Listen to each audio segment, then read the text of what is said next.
Hello, and welcome back to Conquering Finale. My name is Jason Lafredo, and today we are dealing with staff tool strategies once again. We are going to start looking at hiding staffs, and in this video, I'm going to show you how to hide staffs globally. The next video, I'm going to deal with it a little bit more locally, or what Finale used to call staff optimization. So if you're looking for that, check out the next video, 7B. But here we're going to show you some tricks about hiding staffs globally, and more specifically, force hiding staffs globally. So let's go into the staff tool, and the place where we find this is in the staff attributes. And in the staff attributes for any given instrument, you will have this option under behaviors for force hiding the staff. When you check that option, you'll get a pull-down menu that will give you three options. And the third option is usually checked by default in score only and collapse. But let's take a look at what the first two options are first. So let's choose cutaway. And what this will do is it will hide the flute 2 part from the score, but it will leave a gap there where it used to be. And that will be global. It will affect the entire score from the beginning to the end. The second option, if we can go back here to flute 2, force hide staff and collapse will do the same thing, except it will basically swallow up that space where the flute 2 used to be. And from here, you can see that the flute 2 doesn't exist. Now, the important thing to realize about both of those options is that they will apply to both the score and the linked parts. So if I were to go into the flute 2 part here, you will see a completely empty part, which is probably not the most useful thing. In fact, this is probably why the third option is generally selected by default, the in score only and collapse. So with this option checked, you'll get the same effect. The flute 2 will be missing in the score. However, you'll still be able to see it in the part. So it's a little bit more useful, and I'll show you why in a second. But for now, let's go and re-show that flute 2 staff. The other thing I want to mention is that this was on a completely empty staff. This flute 2 had no data in it. If I do it where there's data, so the oboe part has a few notes in here, and I choose the force hide staff option, you'll see that it will go away no matter what. So again, you really are force hiding the staff from being shown. Another interesting thing to realize here is that if you have the force hide staffs selected for either of the collapse options, those instruments will still appear in scroll view. So in page view, I had hidden the oboe part. You can see it still says force hide on the oboe part. It will still appear in the in scroll view, and if I choose the regular and collapse option, you'll see it still appears in scroll view. However, the cutaway option will actually cut it away in both page view and scroll view. So that's just another little oddity or functionality of how that works. So let me sort of give you a few practical uses for this, because you may be wondering, why would I want to just completely hide an instrument from the score? Well, there are several reasons. For me, a lot of times when I'm orchestrating, I'll work off of a sketch piano part. So a lot of times what I'll do is I'll actually add a new instrument here. We're going to find a piano part, and I'm actually going to call this sketch piano. And maybe I'll abbreviate a name SK or something. And so now I have this extra piano part that appears at the bottom of the score, but I don't really want to see that in the page view. When I print this score, I don't want to see that sketch piano part. However, I do want to see it in scroll view so that I can work off of it. So for both of these staffs on the sketch piano part, what I'm going to choose is force hide staff in score only and collapse. And the same thing on the left hand here, in score only and collapse. Now again, I did this from scroll view, so nothing happened. You'll still see that sketch piano part here. However, in page view, it won't be there. So that's actually a great way to kind of to work as an orchestrator. You can copy and paste your piano part from whatever file you're working on into this, these two staffs here, and then work in scroll view, either copying and pasting or working up the score, however you need to do it. So that's one practical way of using this. Another practical reason for doing this is sometimes when we have staffs that are combined instruments, like the horn in F1, 3, 2, 4 here, it does get complicated extracting part or linking parts for the individual instruments, there is a way in linked parts to use voices, but it does get pretty complicated. And if you don't enter the notes exactly correctly, it can actually not work very well. When I do the linked part lessons, that's a big thing I'm going to talk about is that those voicing options, which will actually allow you to put two independent voices on this one staff and get two different linked parts, each with their own, the top voice and the bottom voice. So it certainly is possible. It's just tricky. So sometimes it's actually more trouble than it's worth to use that. So a sort of good workaround for this is to do something similar with adding instruments. So what I'm going to do here is actually add 4 individual horn parts. And I'll just do this really quick. Add instrument, horn and F. Add instrument, horn and F. Add instrument, horn and F. So now I have 4 new horn parts, right? And what I'm going to do is I'm just going to use these 4 horn parts for the linked parts. Now, again, when you add those instruments initially, they are going to appear in page view. You can see them all the way down here, spilling off the page, which is not great.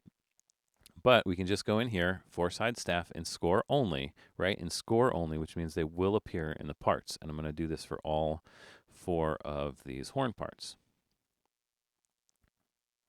Just like that. And once again, they will not appear in the full score. So you can still use your combined staffs for the horn 1 and 3, 2 and 4, and just enter your notes there.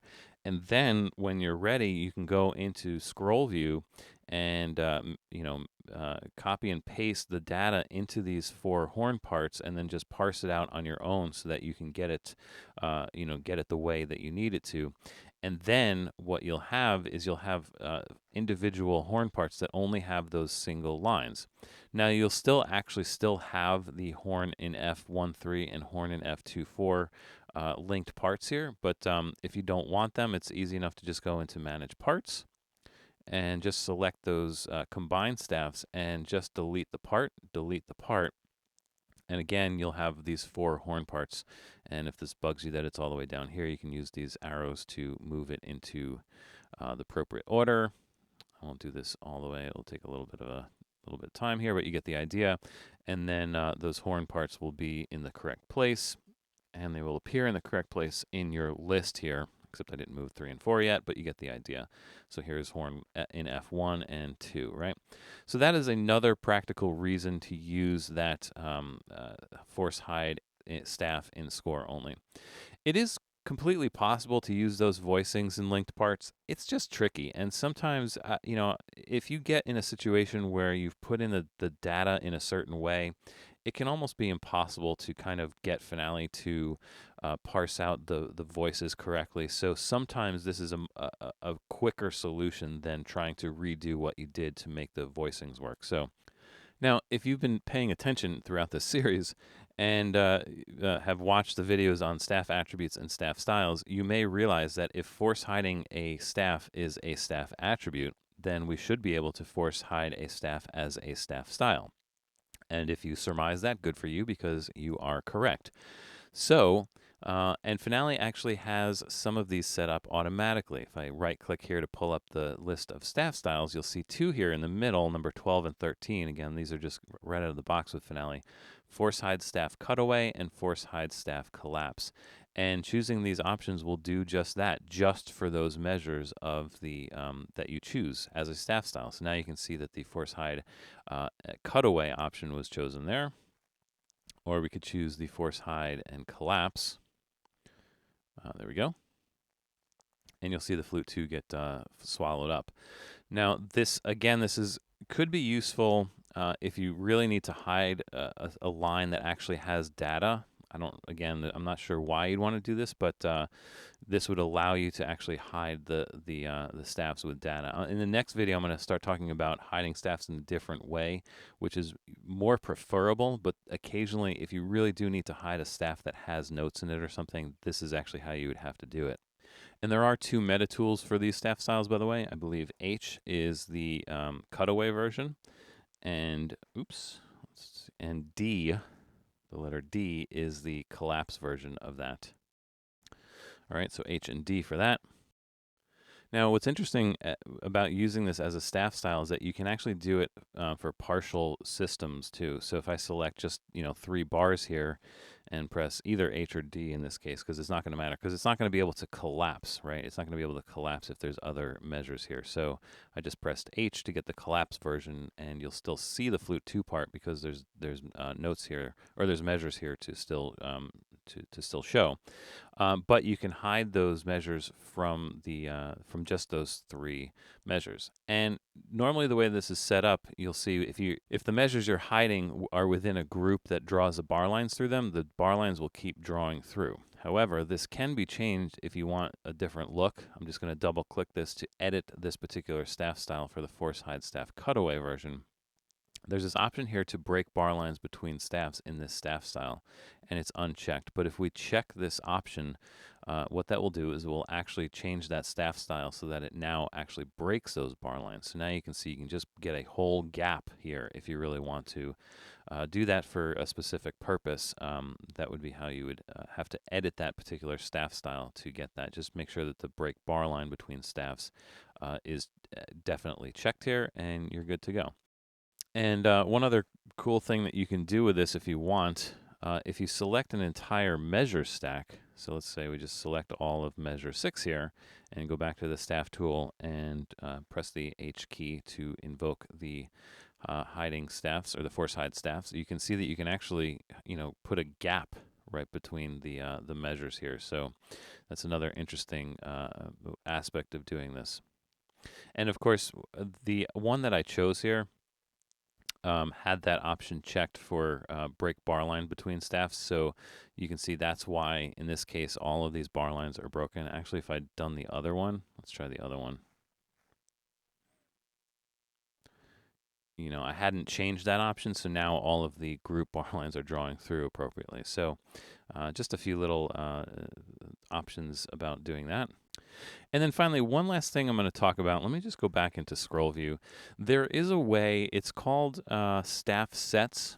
And what staff sets will allow you to do in scroll view specifically is it will allow you to only show certain staffs in scroll view at a time. And you can, go back and forth between them. You can program these staff sets to show anything that you want. I definitely covered this in a previous video. It's actually in the very first series on nailing navigation, and it's video 1-3. So although it's sort of hiding staffs, it's more about displaying the right staffs at the right time only in scroll view. So if you're interested in something like that, tangentially related to hiding staffs, I suppose, go check out video 1-3. All right.